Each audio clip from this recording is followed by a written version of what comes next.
Actually, that's spot on. It is spot on.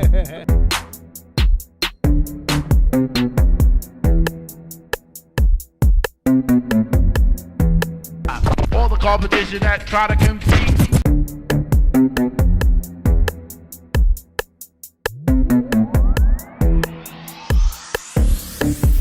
Everything is spot on. Welcome back, you guys, to your favorite sports network. This is Spot On Sports, the new wave of sports, where we're not just accurate, spot on. New episode of My Point Exactly, joined by some of the best, my guys, Rod, Hot Take Trey back in the building, representing his Houston Rockets. What's up, y'all? Still wearing that dirty hat. Hey, he ain't got much to say. He gonna hold it for our first topic. So we just gonna get right into it. Let's talk about the Summer League. NBA Summer League has just kicked off. All the rookies have gotten at least one game in, at least all of the top rookies, the guys that we want to see. So I want to ask you guys, which rookie has impressed you the most so far? Even though it's just the beginning, who's been the best? Trey, we can start with you. Hey, man, I'm going ahead and say it, man. Detroit messed up. Because that boy Jalen Green is that boy, dog. The number 2 pick for my Houston Rockets pick. Jalen Green. We know my boy is a bucket. He's everything. He was advertised, man, from opening tip. The game the 1 year in the G League, you can tell he moved different. Like he used to the NBA pace. He wasn't pressing. He came out. He did one Chris Paul, Trae Young, vintage move where you get to do it on his hip, stop, pull up with the foul. He finished off with 23 points. It was effortless from 4 for 9 from the 3-point line. He took the challenge on defense, even though he looked undersized. He did everything I needed him to do, man. He had this one move, in and out, step back over Isaac Okoro. After he was talking trash, came back, bust another 3, came back and bust another. It was easy, bro. Like, it was just easy. It was effortless. You could tell, like, he been saying the whole process that he went to the G League, that way he could be further along the rest of his NBA peers in the rookie class. And I feel like he did, man. Like, I feel like he did everything he needed to do. I just feel like it could be great things coming, man. Because I know he is. He a bucket. He gonna get buckets. And he remind me, all right, man. I've been saying this. And everybody says blasphemous, whatever the word is. But I'm gonna say it so the whole world can hear it. Man, that man remind me of he a long hair Kobe. Heard it first. Long hair Kobe. That's what I call him. So you wanna know why? Because he got that mentality. It's not what he did. It's not much what he does on the court. It's what he say and what he does off the court. He really believes he should win number 1. You know, when some people say that, it's just about fluff. But this dude, he called a Detroit name. He called him out a couple times. He said Detroit made a mistake. Like, I should have won number 1. And he proved. I like that mentality, bro. That mentality that he wants it.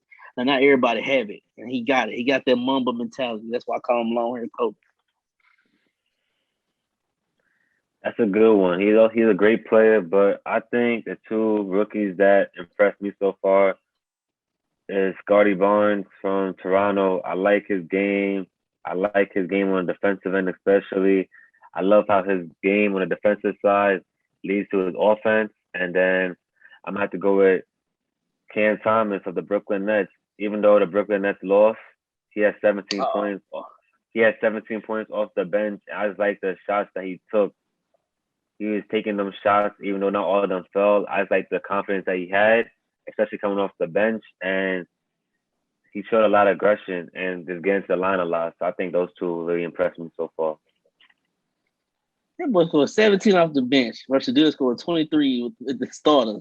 Hey, man, let's go ahead and say it, man. I know you got a black shirt on. I know it's a B in the middle of that shirt, man. Go ahead and say it. It's that Brooklyn Nets. It is what it is.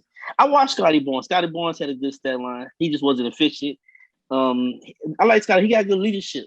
Scottie got good leadership. If I would pick a second person that impressed me, all right, man. Yeah, I might say I'm a homer. Hey, but we got this big man from Turkey, 19 years old. His name, Alperen Şengün. Hey, On the map? 19. No, on the map. He was rocket. That's a second 16 pick. We traded OKC. Hey, man. he impressed me because he went up against the so-called best big man in the draft, Evan Mobley, and he had 15, and 4 blocks. I know y'all heard the little dude that they talked to the ball and shoot the free throws. And then he talked to the ball. He said a little prayer. He held his own against Evan Mobley.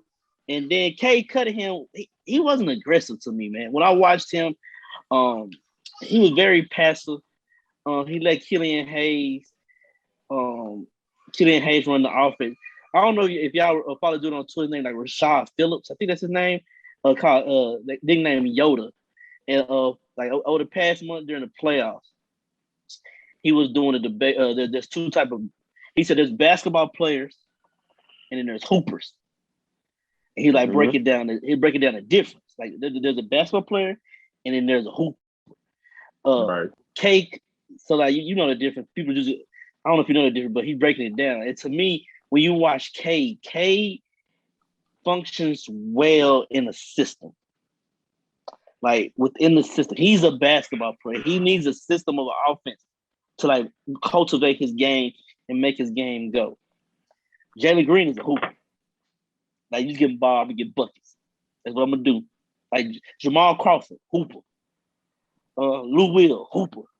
Players like that are hoopers. You got your basketball player. Hooper. Who? Cam Thompson. I think Cam Thomas is a hooper. He ain't no basketball player. He out there trying to get buckets. You don't need to run no system for those type of players. And then I just think Cade, like I don't know, it just like he was trying to fit in instead of like take over. He did that a lot last year at Oklahoma State, but he's a great player. I just think Jalen Green is gonna be that one. I know it's early. Hey man, I gotta have faith, dog. Hey man, hey we were from James Harden to Jalen Green, dog. Let me ask y'all this. I want to ask y'all this. Is there any rookies that have surprised y'all? Like they haven't been as impressive as you thought they were gonna be? Unimpressive? The most unimpressive rookie? Yeah. Evan Mobley. But it ain't his fault. But I wasn't impressed with him, bro. He only had like 5 boards. He was so called to be the best defensive big in the game, be able to switch in the draft. And it was time. I watched the whole game because I'm a Rocket fan. It was time with Jalen Green. They was trying to get him switched on in the fourth quarter. They wanted him. And if you're the so-called best defensive big in the draft, nobody should be seeking you on defense. And he was passive, but also what hurt him is that to me with bigs, it takes longer for them to progress. And then you need a point guard. And the Cleveland Cavaliers did not have a point guard that was trying to give him the ball. Cade Cunningham, I was kind of I know he's gonna be good. I was unimpressed with his debut. Outside the top 5, who else would I would say I was unimpressed with? That's pretty much it. Just those two. Scottie Barnes was nice. I watched him. James Bouknight, hey, he was nice too, bro. I watched a little bit of Charlotte. Bouknight was nice. Jello shot the ball well. I just don't think he do nothing outside of shooting the ball. He can't play no defense, and he can't create for himself. But he's a good, nice spot-up shooter. I watched him. Mac McClung, the dude from Texas Tech for the Lakers. Hey, he fearless, dog. Yeah, he brings the energy. Yeah, they replaced. They got rid of one white player, replaced him with another one. He might take Caruso's spot, man. I like Mac. I like his gone. He's Caruso's replacement.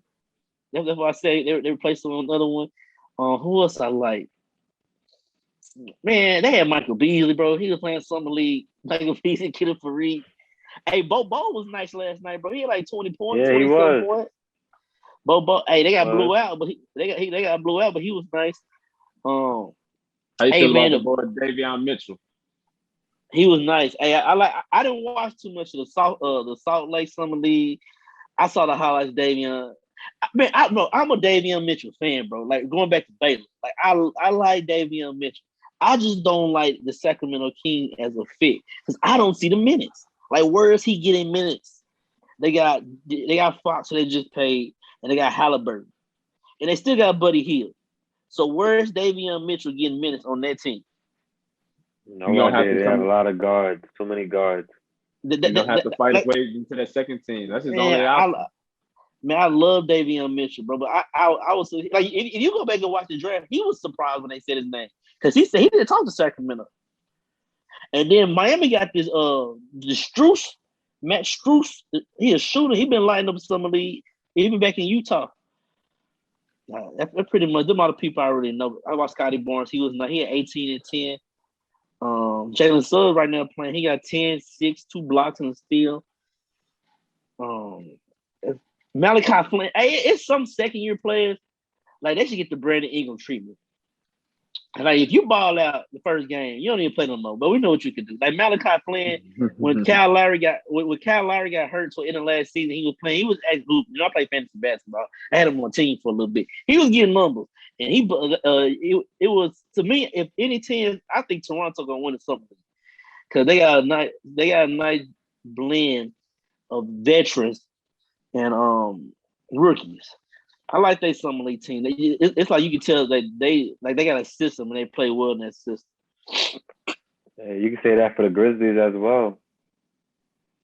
I ain't watched it. How my boy Desmond Bain from TCU do? Yeah, Bain had 32, I think. I like Desmond. How did Zaire Williams do? I didn't watch. I was at work today, so I didn't get to watch Memphis. They all played good, but a lot of the second-year players, third-year players stepped up when they needed a bucket. So I feel like they got good chemistry. So I feel like that's going to be a team. And, they won the Summer League last year as well. So. Hey, man. Hey, all I know, man, speaking of Memphis Grizzlies, hey, Ja Morant, he tweeted JG4. You know who JG4 is, man. Rookie of the year, Jalen Green. Well, we're going to see, man. It's a lot of exciting new talent in the NBA, but we're going